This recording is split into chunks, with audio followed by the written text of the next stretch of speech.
you are working on closing the gap between things wanted and things received? It's a trick question, so be careful. Or are you experiencing the life-giving enthusiasm that an unfulfilled, yet being fulfilled, not yet manifested, yet energy in motion, can't see the whites of his eyes yet, feel the energy of him coming, creation?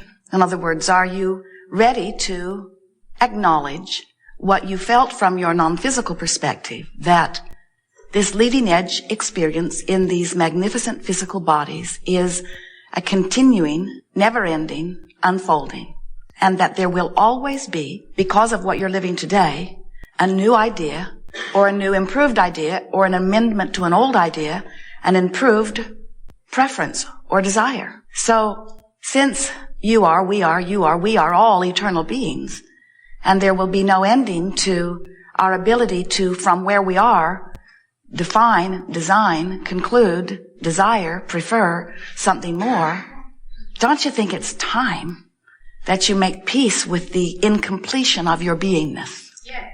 The alignment process can be fun. It isn't always fun if you are looking at what you want and feeling the absence of it and beating the drum of why isn't it here yet, and what have I done wrong, and am I really unworthy, and why am I not born under the right star, and what have I done wrong in a past life, and how come my mother didn't prepare me better for this? In other words, we know that when you get into that place where you are justifying why something that you want hasn't come, that then it's not fun, because you cannot beat the drum of the absence of something that you want and feel satisfaction about it coming. In other words, that's not closing the gap, that's widening the gap. And what's this gap that we're talking about anyway? In other words, what gap? Well, it's the gap between where you are and where you want to be. That's one way of looking at it. But we want to explain it to you here today in a way that you will always remember, in a way that will resonate with the very core of you, because we are wanting you to remember who you are, who you really are. And we're wanting you to activate your guidance so that you can not only remember intellectually who you are, but so that you can feel the vibration of who you are allowing yourself to be in relationship with who you really are. As Jerry and Esther are traveling about, they have navigational systems in their vehicles. 3 different ones now. OnStar in one vehicle, Pioneer in another, Magellan in another. But they all work on the same principle. They all work on the principle that the machine, the satellites in the sky, the antennas on the roofs, locate where you are right now. And then they program in their desired destination. So now the navigational system has 2 things, only 2 things, that are of importance or interest. Only 2 things are relevant to this process. Where are you and where do you want to be? So Jerry and Esther program in the desired destination, and then the navigational system prepares a route and gives it to them verbally or visually or both, and then says to them, please proceed to the highlighted route. And when they do, the navigational system is peaceful and calm. Go this way, go this way, go this way, go this way. But when Jerry and Esther, as they occasionally do, decide a different route than has been advised by the navigational system, Magellan especially kicks up quite a squawk. Please proceed to the highlighted route. Please proceed to the highlighted route. Please proceed to the highlighted route. When possible, make a legal U-turn, because it is very clear. You're here, you say you want to go here. We've given you the best way of doing that, and when you don't do it, we'll let you know. So, you have a navigational system within you that operates on the same principle. Where are you in relationship to where you want to be? But there is another piece of this that we don't think that you are keenly aware of. And we think it is the missing piece that once you are keenly aware of it, you will once and forevermore understand your own guidance system. Finally, you are going to bring yourself into conscious awareness of the guidance that is coming forth from within you. And here's how it works. You've heard us say, if you've been listening to us for any length of time at all, that there are 3 steps to the creative process. Step 1 says, ask. Well, you may think that's easy for you. You've been asking all along. But we want to say to you it's even easier than you know, because even if you don't put words to it, even if you haven't focused it consciously in your own mind, the contrast of your life experience causes preferences to be born constantly within you. And as these preferences are born within you, they shoot out of you like vibrational rockets or rockets of request. So that is the asking, and it happens whether you know that it's happening or not. It is a consequence of living in a contrasting environment. So here you are, living contrast. And when you don't have enough money, you know you want more money. When you're dizzy, you know you want stability. When you're confused, you know you want clarity. When you don't feel good, you know you want to feel better. When someone's rude, you want them to be nicer. When you're rude, you want to be nicer. In other words, you're launching all of these rockets of desires constantly from every point of view that you consciously and unconsciously are moving through on your day-to-day experience. And in the moment that you conclude that you prefer something, Source goes with your new rocket and says, we agree, done. Now, we're not kidding you about this. Talk about worthiness. Are you getting the full impact of this? So Source watches you in your exposure to contrast, and when the new preference is born, Source always says, that's just right. Yes. That's step 1 and step 2. So now what we want you to hear is that in the navigational system scenario, one point of vibrational relativity has been established. Who you really are and where you want to go is one point in that navigational system. Now the other point is, where are you in relationship to it? Where are you in relationship to what you now want? So you're living not enough money. You launch rockets of desires that say, I would like more money. I would like it to flow with ease. I would like it to come consistently. I would like it to come steadily. I would like it to come in proportion to everything I'm wanting. And Source says, agreed, agreed, agreed, agreed, agreed. Lining up circumstances and events. All things are in order. The heavens and the earth and the seas and all things necessary are parting. All things necessary to accommodate you are in place. Yes, yes, yes, yes, yes, yes, yes, yes, yes. You ask, it is given every single time. So point 1 of your vibrational relativity, remember those words, is in place. The only question is, where are you in relationship with it now? You gave birth to a new rocket, but are you complaining about not having enough money? If you are, you're not in the vicinity of your desire or of Source's agreement with your desire. You're hearing what we're getting at? You're not in agreement with your own desire. You are vibrationally out of whack. And your guidance system is saying to you, please return to the highlighted route. Please return to the highlighted route. But it's coming to you in the form of frustration, in the form of anger, in the form of fear, in the form of criticism, in the form of things that don't feel good. So what we really want you to hear is that when you are in alignment with your Source, you feel wonderful. In fact, negative emotion is what it feels like when you have introduced into your vibration contradiction. Negative emotion is you're not allowing your alignment. We call that resistance. Positive emotion is you're allowing your alignment. We call that allowing.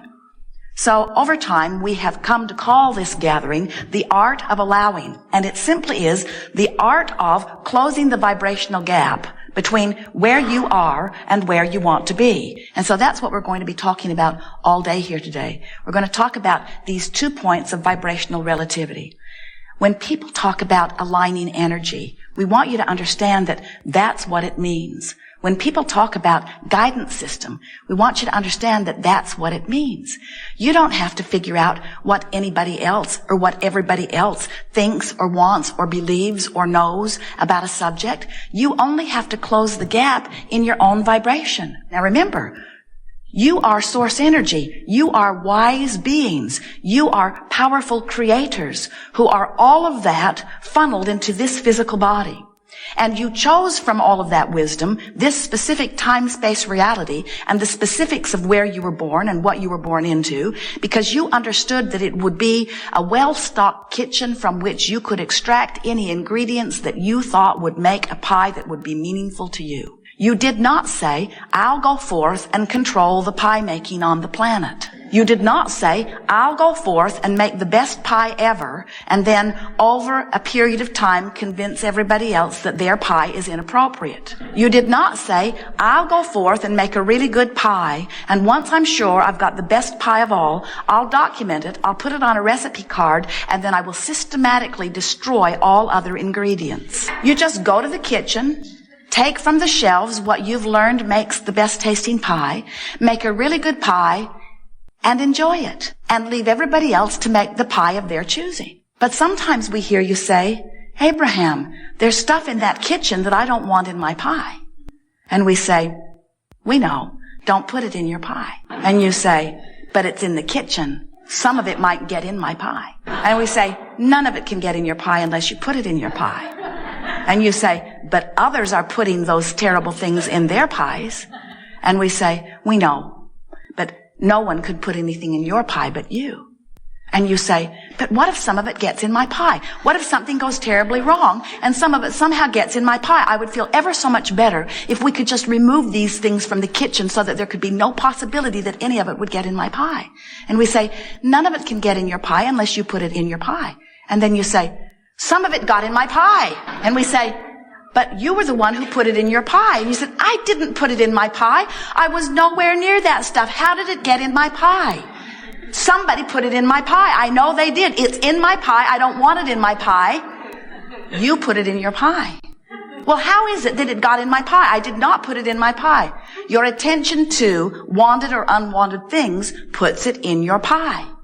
I know, Abraham, but it would be so much easier for those unwanted things if they just were nowhere where I could see them. Because if I couldn't see them, then I wouldn't think about them. And if I'm not thinking about them, then they wouldn't end up in my pie, right?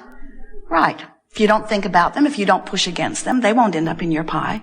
All right, then we're agreed, you say. We will eradicate from the kitchen all things that I don't want in my pie. And we say, you're not the only pie maker. You get to choose for your pie, but you don't get to choose for everybody else's. You have free will to extract from the kitchen what you want to put in your pie.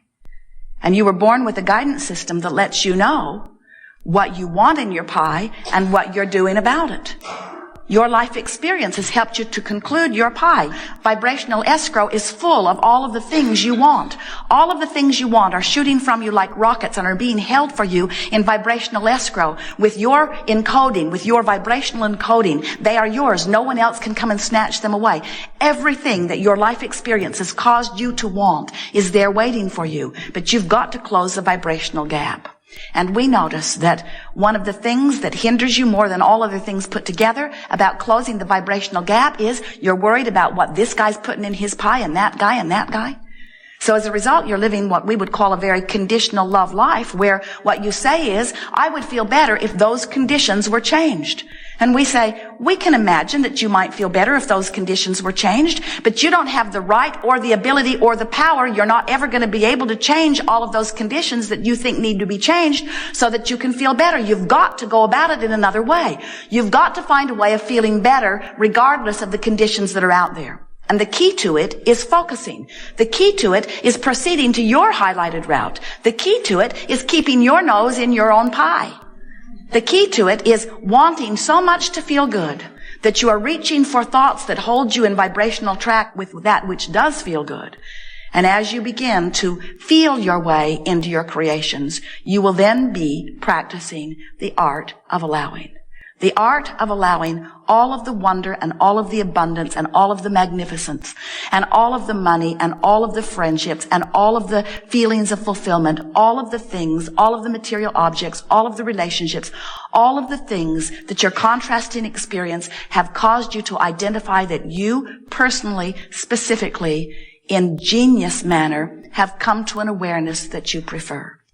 We want you to understand that Source is with you. Source is aware of you, agreeing with you, and eager to participate with you. Now, sometimes you say, this is worrisome, Abraham, because when you say to me that all I need to do is follow the thoughts that feel good to me, I worry about what other people might be doing. What if other people are intending to do bad things? Are you saying that Source will help them do bad things? Anyone can do anything that they choose, but we've never seen anyone do anything that was detrimental to another and be in alignment with Source at the same time. In fact, people who are doing those things that make the headlines and those things that make you feel awful in mass or even in private, those things are not happening from people who are in alignment with their Source. Those things are happening with people who are out there raw and ragged. Those are people who have not been able to find their track. Those are people who are not in alignment with that which they are. Those are people who have powerful desire, who have not been able to close the vibrational gap. And in the same way that you would flail about if someone was to put a pillow to your face and deprive you of oxygen, there's a lot of flailing flailing about going from people who are depriving themselves, unknowingly in most cases, of vibrational alignment with who they are.